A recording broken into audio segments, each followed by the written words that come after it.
Entendes o que estás lendo?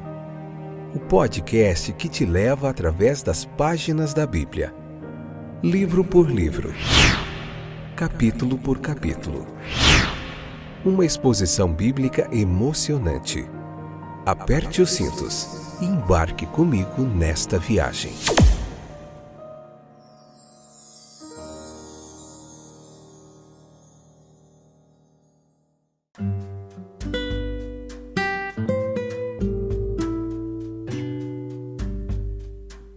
Olá, meus queridos companheiros de viagem, desta viagem fantástica através da Bíblia Sagrada. Hoje estamos em Deuteronômio capítulo 1, parte 4, episódio de número 695, nona temporada, onde iremos ver o livro de Deuteronômio capítulo por capítulo, todas as lições, tudo que é importante para a gente parar, meditar, refletir, aprender aquilo que Deus tem a nos ensinar. Então, meus queridos, vocês que são muito bem-vindos aqui, sempre estão conosco, aqueles que estão chegando agora, que Deus abençoe grandemente a vida de vocês. Esse é um momento precioso, um momento muito joia demais, onde a gente medita no texto bíblico, no final a gente faz uma oraçãozinha, fala com Deus e somos edificados, transformados, renovados pelo poder da palavra de Deus. Então, a nossa proposta é que você leia o texto bíblico e depois vem para cá meditar com a gente nos ensinos da palavra de Deus. Hoje a gente vai falar do versículo 34 ao 40 especificamente. Encerramos hoje esse capítulo 1 do livro de Deuteronômio e a jornada é longa ainda daqui para frente, né? Vamos falar um pouquinho dos excluídos, o versículo 35. Vamos meditar entre o versículo 34 e o 40, os excluídos e os admitidos, as razões, as lições, o que aprendemos e o que podemos tirar de aprendizado para a gente. A incredulidade e desobediência deles foram as razões de serem excluídos. Mas quanto à incredulidade e desobediência deles, não foi suficiente para frustrar o propósito de Deus, da ocupação da terra. Canaã foi ocupada. Afinal, então o céu será povoado, o mundo conquistado e a obra de Deus feita. Embora nós, meus queridos, em nossa loucura e pecado, muitas vezes também nos rebelamos e permaneçamos distantes da presença de Deus. Veja que a incredulidade e a desobediência daquele povo efetivamente os excluíram da promessa de Deus, pois Deus jurou em sua ira e a sentença não admitia reversão neste caso. Um prenúncio aqui da exclusão final do céu daqueles que persistentemente escolhem desobedecer e se rebelar contra Deus. Moisés também estava destinado por Deus à exclusão. No caso dele, será mais completamente considerada depois. Mas aprendemos com ela aqui que a severidade aparente de Deus é frequentemente maior para seu próprio povo e que a participação que outros tiveram em nos levar ao pecado não diminui nossa própria responsabilidade. Esta maior severidade aparente repele a acusação de favoritismo, dá uma demonstração particularmente impressionante da maldade do pecado, nos lembra que o pecado no povo de Deus é mais desonroso para ele do que nos outros, e adverte os ímpios. Pois se o julgamento começa pelos justos, qual será o fim daqueles que não obedecem ao Evangelho de Deus? E se os justos dificilmente se salvam, onde aparecerá o ímpio e o pecado? Os admitidos na terra prometida, e quanto a estes seriam os dois fiéis, Calebe e Josué. Versículos 36 ao 38 nos traz essa lição. O primeiro é sinalizado como tendo seguido inteiramente o Senhor E Josué era um homem de fé e firmeza semelhantes em um tempo de deserção geral. Deus preservará e honrará singularmente tais pessoas. Seu lugar no céu será alto. Devemos, em um curso de obediência à vontade de Deus e de serviço à sua honra, segui-lo, sem dividir, retamente, sem dissimular, alegremente, sem disputar e constantemente, sem declinar. E isso é seguir o Senhor completamente. Quanto à geração mais nova, do versículo 39, em vez dos pais, Deus levaria os filhos. Que repreensão! Vossos pequeninos, dos quais dissestes que seriam uma presa. Os seus filhos pequenos, tipos de tudo que era humanamente fraco, fariam o trabalho que eles tinham medo de tentar.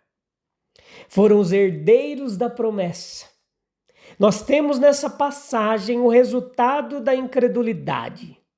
O medo do povo era que seus pequenos se tornassem presas dos seus gigantescos inimigos em Canaã. O Senhor agora declara que esses pequenos serão os possuidores da terra, enquanto eles mesmos terão a entrada negada, uma vez que a recusaram quando lhes foi oferecida. As únicas exceções serão Josué e Calebe, que fizeram um bom relatório e deram um bom conselho. Até Moisés está incluído na condenação da exclusão. A tentativa subsequente e as lágrimas subsequentes, elas não tiveram efeito em reverter a sentença merecida. E nós aprendemos dessa passagem lições práticas como estas. As ofertas graciosas de Deus não devem ser levadas na brincadeira.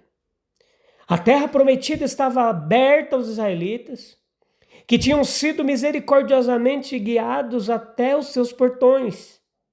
O importantíssimo agora, o tempo para a ação decisiva tinha chegado, e restava a eles determinar se entrariam e receberiam a bênção ou permaneceriam do lado de fora. Eles preferiram adiar, brincar com oferta, e assim o tempo passou. Assim aos pecadores é oferecido perdão, aceitação como uma bênção imediata, mas quando a oferta é desprezada, ela pode ser retirada. A presunção, ela é um substituto pobre para a fé. Quando o povo via o erro que havia cometido, eles subiam e lutavam em um espírito de desgosto presunçoso. O resultado foi uma derrota desastrosa e um arremesso deles de volta dos portões da Palestina para o grande e terrível deserto. Deus não estava com eles em sua presunção, pois eles não seguiram com uma fé humilde e necessária. Assim pode ser com os pecadores. A misericórdia desprezada, ela pode ser sucedida por uma derrota merecida. Os esforços selvagens e orgulhosos da presunção, elas estão em contraste com a coragem silenciosa da fé. Trabalho e lágrimas podem ser insuficientes para recuperar o desastre, quando uma vez cortejados pela descrença. Veja que Josué e Calebe, eles mostraram o que era possível para a fé de todo o coração. Esses dois espiões, ao seguirem o Senhor inteiramente, ao aconselharem coragem, eles mostraram uma fé humilde. Eles permaneceram fiéis sozinhos. Diante de uma maioria descrente, Deus lhes deu uma garantia correspondente de que eles entrariam na terra. Sim, eles foram grandemente honrados em serem autorizados a fazê-lo. E eles são certamente encorajamentos para as almas crentes em todos os tempos. A garantia dos filhos de que eles serão herdeiros da terra vindicou o procedimento e a fidelidade de Deus. Os pequenos, por quem eles temiam, são selecionados como herdeiros da promessa. Mas eles devem obter a terra após disciplina e tristeza, provações no deserto. Os caminhos de Deus não são os nossos. No entanto, a sabedoria de Deus, ela regula todos os nossos caminhos. A graça divina, ela foi ampliada no arranjo e no cuidado daquele povo. Os israelitas, ao morrerem no deserto, seriam ali animados pelo pensamento de que, embora fossem justamente excluídos da terra por causa da sua descrença, seus filhos receberiam a herança no exercício da fé. Houve um arrependimento tardio daquele povo, versículo 40 ao 46. E na conduta desses israelitas nós temos uma exibição típica, uma revelação clara do que é representativo da natureza humana. Em sua loucura, sua inconsistência, sua irracionalidade e sua obstinação. Proibidos de entrar em Canaã, eles mudam de humor e nada os servirá, exceto subir e fazer a coisa que eles haviam dito anteriormente que não fariam. Eles não raciocinam sobre seu propósito obstinado, mas persistem em segui-lo até seu próprio fracasso posterior. Nós temos aqui que notar algumas lições preciosas para a gente sobre essa velha incredulidade. Eles descreem da ameaça de Deus, como antes se recusaram a crer em sua promessa, e a velha vontade própria. Não é o que Deus quer, mas o que eles mesmos querem que deve ser feito. Eles não perguntam, Deus nos permitirá fazer isso? Mas tomam a lei em suas próprias mãos e ignoram completamente os desejos de Deus. Havia também a velha rebeldia. Suas vontades são totalmente insubmissas. Em revolta ontem contra seu dever e hoje contra sua punição, eles não ouvirão advertência, mas seguirão seu próprio caminho. Tudo isso marca seu arrependimento não apenas como tardio, mas insincero. É análogo a muito do arrependimento causado pelo medo da punição, medo de exposição, medo da morte, e aponta para os defeitos no arrependimento superficial em geral. O arrependimento insincero naturalmente passa para o pecado presunçoso. Ele faz isso na medida em que nunca houve nele o elemento de submissão real. O empreendimento dos israelitas era típico de muitos outros. Era um desafio à vontade de Deus, não tinha assistência de Deus e estava diante do desagrado expresso de Deus.